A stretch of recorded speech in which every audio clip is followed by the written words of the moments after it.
Hi friends, అందరూ ఎలా ఉన్నారు? సో నేను మా సిస్టర్ అయితే లెమన్ రైస్ ట్రై చేసాము. ఎలా వచ్చిందో మీకు కూడా ఒకసారి చూపిస్తాను. పల్లీలు, కొత్తిమీర, కరివేపాకు, వెల్లుల్లి, ఎండుమిర్చి, పచ్చిమిర్చి, లెమన్ తీసుకున్నాము.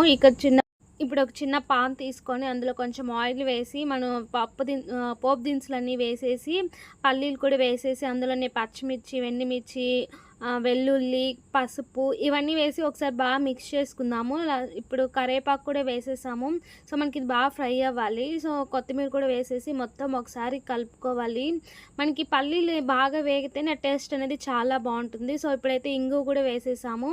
లాస్ట్లో మనకి తగినంత సాల్ట్ కూడా వేసుకొని మొత్తం ఒకసారి బాగా కలుపుకోవాలి. సో లెమన్ కూడా అందులోనే వేసేసాము. సో మనకి రైస్ అయితే బాగా చల్లారాలి, వేడిగా ఉండకూడదు. సో ఇప్పుడు ఈ 2 రైసు ఇవి మిక్స్ చేసేసి మనం ఒకసారి కలుపుకోవాలి అంతే. సూపర్ ఉంది, టేస్ట్ అయితే ఎక్స్పెక్ట్ చేయలేదు. ఐ హోప్ ఈ వీడియో